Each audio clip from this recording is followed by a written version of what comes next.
One more time. One more time. One more time. They're rushing. Take A. They're about to do one more time. They're quickening their pace right now. The camera just goes swinging up and down this track, back and forth, back and forth. There goes the slate again for the mark. Set.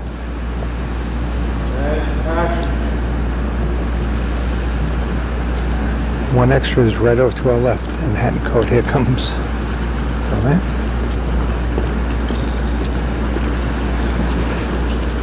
The extra to our left crosses over the track just before the dolly comes through. So as he is heading across the street, the camera's coming past, shooting him, going across the street. Looking down. And cut. And cut. Cut. Jerry? Good. Thank you. Jimmy, get up. Thank you. Thank you. You can get up, Jim. And that's the take. And you're listening to Visions, a series of visits to almost everywhere.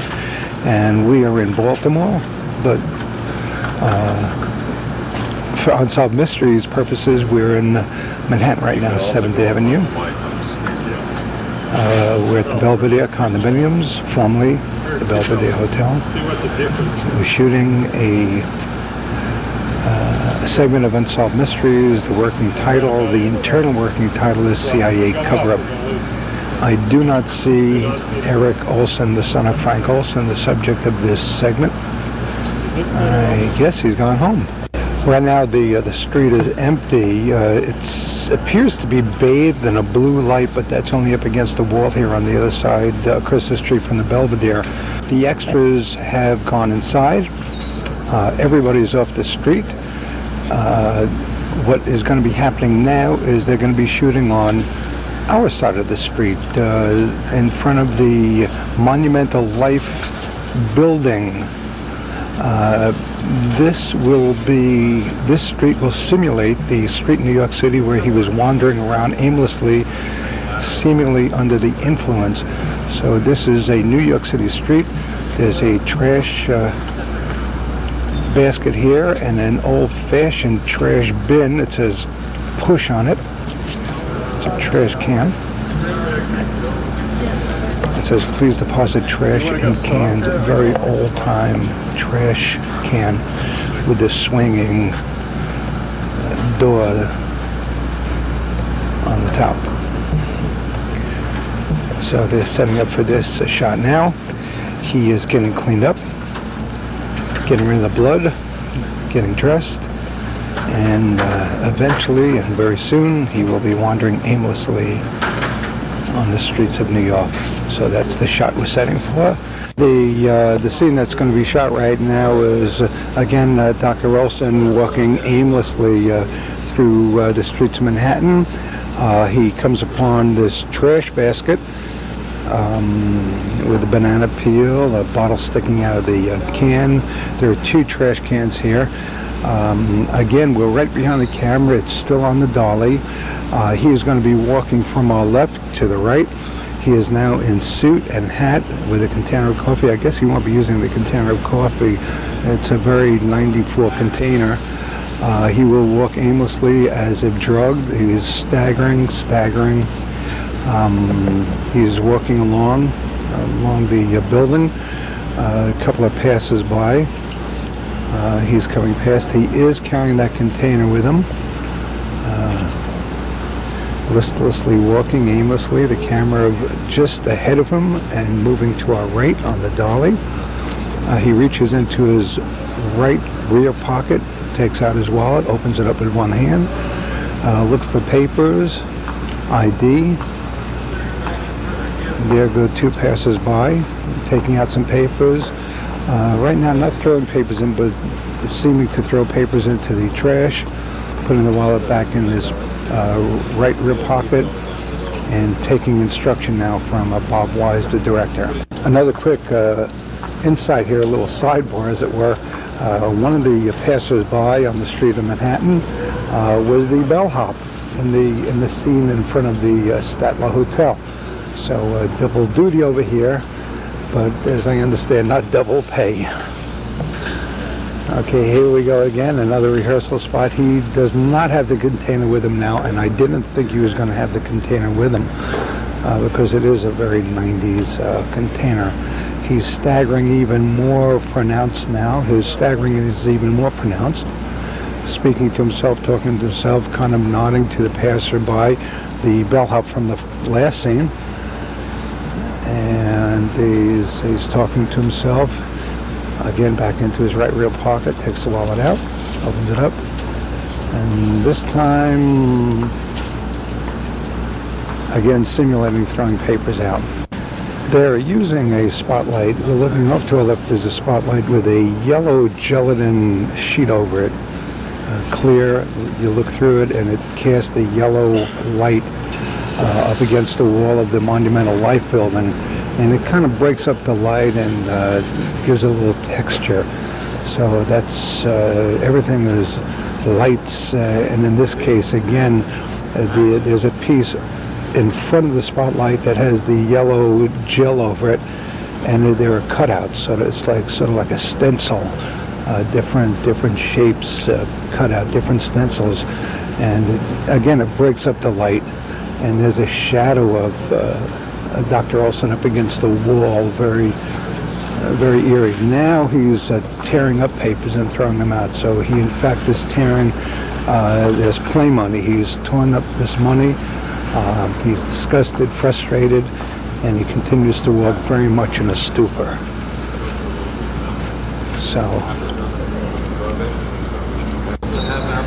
he's gone back into the can to get his, actually threw his whole wallet out that time. He was digging around the trash for whatever he left in there. The can itself is propped up on one of those boxes that Terry was talking about before. Now they've just propped it up with another half box. So the can, the standard trash can is about a foot off the ground. It's the wire type basket, and then there's another can with the swinging door alongside of it, and it's being propped up now, and it is also about again about a foot off the ground. And they're putting the can up there, so apparently better for the camera shot. Another insight here as we move along, getting ready to take this shot. One of the extras, Dan, I believe his name is, he's a smoker, and he smokes Merit. And this has happened in 1953. There were no filter cigarettes in 1953, so he is smoking, but he does have to hide the filter. Everything that you tell me to do, because I don't want to have anything to say.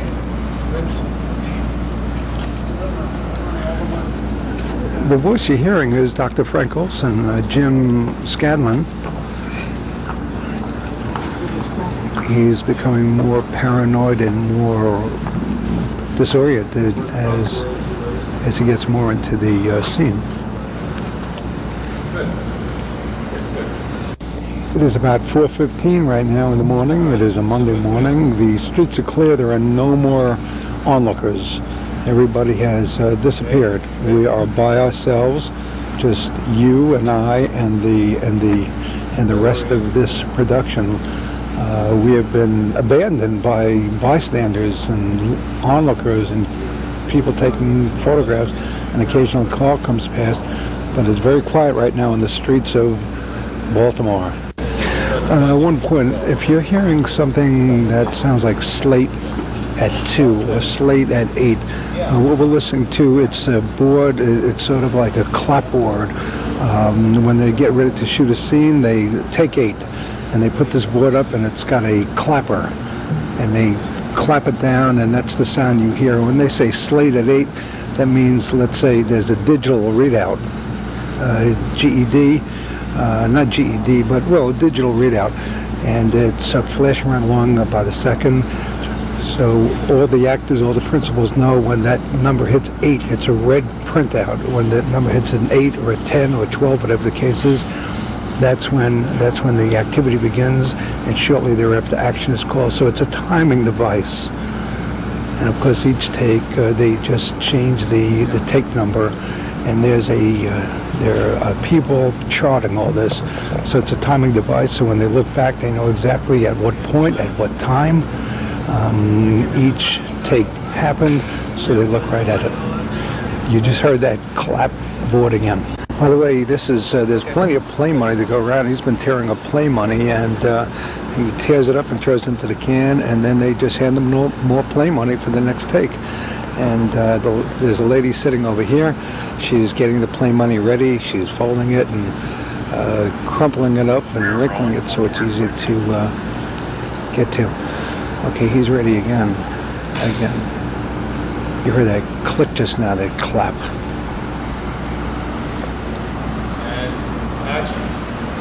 Action.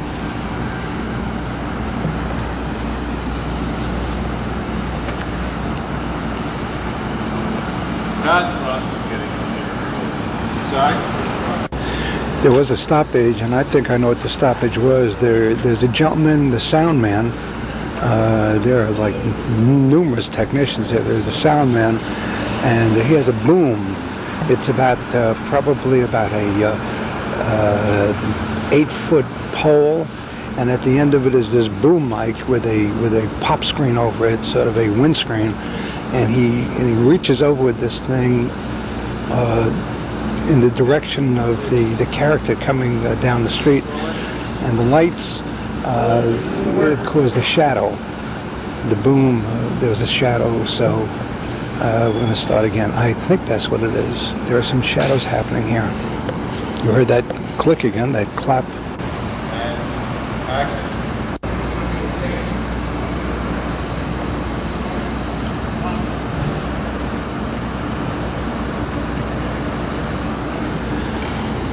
I do not see that shadow now.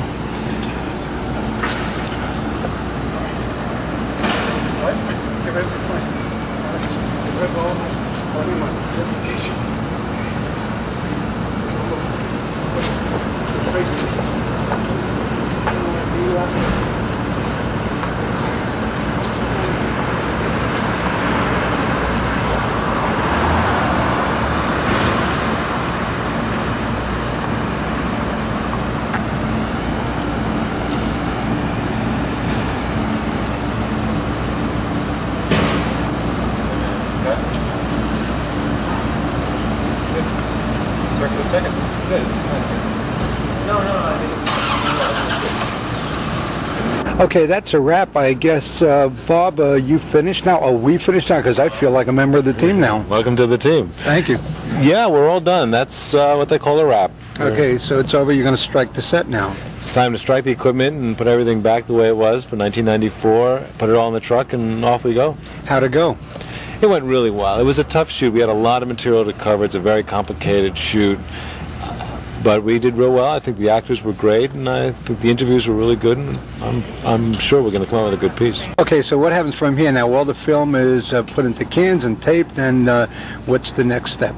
Well, the film goes back to Los Angeles, where it will be processed and transferred over to videotape, and it'll be editing. It's all done in videotape, and that'll take probably 2 to 3 weeks of editing, and then it will be, all put together what they call a master tape and sent off to NBC for broadcast.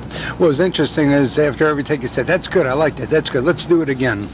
Yeah, it's kind of a classic joke, because that was perfect, but let's do it again.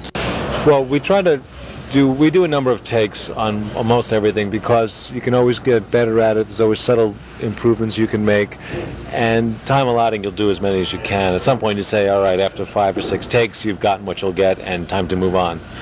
You asked me a question just now. You kind of questioned me about why I say take A, take B, take C, take D, and occasionally I do leave it on the show so people kind of get a little insight into the way it comes together. But basically, it's an odd question because you do that as well. I mean, what is your timing device? I guess you work with the slate. Right. With film production, you have film and tape. Audio tape is separate, and you need a way of linking them up and syncing them together. And that's what that slate is. Let's say take 7, which you hear the 7, you see the number 7, so you know what the slate is, and then you hear the banging of the two pieces of wood together, and that's your marker for audio as well as a visual cue. And then from there you can line them up until the next take, until you turn the camera off again. Yeah. Okay, so what is your next, do you know what your next gig is going to be, your next piece is going to be at this point? My next story is going to be in about an hour outside of Atlanta, and it's a ghost story. A family that's been haunted by 3 or 4 different ghosts, and your favorite kind?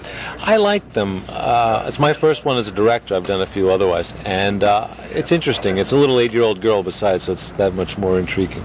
So you're going to have a good time with it. Okay, so this is a wrap. It's all over with now. Do you get home and go, gee, I should have done this, or that could have been better? Yeah, we do that all the time. Yeah, sure. You always think of things that you missed or things you messed up on, but hopefully they're not too big and that you can either fix them or don't worry about them. Hopefully we're all good enough at our work that we don't make too many big mistakes. Has that happened so far? Has anything occurred to you? Because now that you're finished with the bedroom scene, the hotel scene, the office scene, anything occurred to you that you could have done differently now? I think the only thing that I thought about was in the scene where we have the police officers barging into the room and finding Mr. Lashbrook on the in the toilet sitting and sort of meditating. We had a black officer, and the question was whether or not in 1953 there were many black officers on the NYPD force. We figured there wouldn't be many, but there probably were enough. Obviously, we were doing a story in the Ku Klux Klan in the South. You have to be a lot more careful about that. Right. But no, I think we've done pretty well otherwise. So that's how many scenes you would miss. I didn't get to see the hotel, the room scene. I had to get going. Of course, I saw the doctor's office. I didn't see the bathroom scene. I saw these 2 scenes down there. What did we miss? You missed a lot of the interviews. The first day and a half we spent just doing our interviews, and then we've done, I guess, I don't know, I've lost track, probably 7 or 8 scenes. There's the scene in the doctor's office. I know what you missed. You missed the log cabin scene, which is where the LSD was first administered to the scientists. And we did probably 4 scenes in that one location. It's amazing all this time. Now, when I get finished with this, I'll have 1 hour, one hour piece, and then probably an hour and a half or 2 hours. You're going to get it down to 12 minutes, and you did a lot more filming than I did, a lot more taping. So this is a tough job. It's a tough job. It's a lot of work. It's 4 or 5 days of work, and a crew of 6 or 7 people working 12, 14 hours a day to come down to 12 minutes. But as you've probably learned watching us for the last few days, there's a lot of waiting, a lot of figuring, a lot of reworking before you ever roll an inch of film. There's a lot of hours and time and effort that go into it before you can even roll, and that's where the effort really is. Right. Okay, so this was a dinner and breakfast date. So the breakfast is waiting inside. Bob, I thank you very much. You're going to be headed. You're a New Yorker, I guess. Well, I live in Los Angeles now, but originally in New York, yeah. Okay, so I thank you very much for inviting me on the set. This was very entertaining, and much continued success in this very exciting career. Maybe if I were on the set more often, I'd be a little more dull to it at this point, but I've had a very exciting time, and I thank you for the invite. Well, I'm really glad you can make it, actually. I think it's an interesting project that you're involved in, and I hope the audience really understands what's going on over here. Thank you very much, sir. Thank you. We're back with Jeannie O'Neill, producer of this segment of Unsolved Mysteries. A little bit of your background. I don't know that you know the air date for this episode yet, but some general air time and air date information on Unsolved Mysteries, a swell series, by the way. Unsolved Mysteries is on Wednesday nights at 8 on NBC. Starting this fall, our first 4 shows in September are actually going to be on Sunday nights at 7. After that, we're going to move to Friday nights at 8. That'll be a new thing for us, so we're anxious to see how we do in our new time slot, Friday nights at 8. But right now, during reruns, this being August, we're still on Wednesday nights at 8 on NBC. Okay, NBC, and the company that produces the series? Is Cosgrove Mirror Productions. It's an independent production company in Burbank, California. Your background, you're about 18, your background. Thank you, I wish. I've been with the company for 4 years. I've been doing this field producing for about 1 year and 5 months. This is my 10th segment, and that's my background with the company. I do catch also Unsolved Mysteries on Lifetime cable, so that's on every a couple of times a day. Right. And that's actually helped ratings. There was some concern. You wonder, would we be flooding the market with too much unsolved mysteries, but actually that's been a good thing. Yeah, I especially love everything you do on UFOs and supernatural. The thing from the Queen Mary was great. The sounds, the voices. Robert Stack is great. And as I've been saying throughout this episode, I go back to Raymond Burr when he hosted, the late Raymond Burr, when he hosted Unsolved Mysteries. I commend you on an exceptional series, and I'll continue to be a fan. And you're always in the top 10, so I'm not a Nielsen family, but of course, I guess I help a little bit.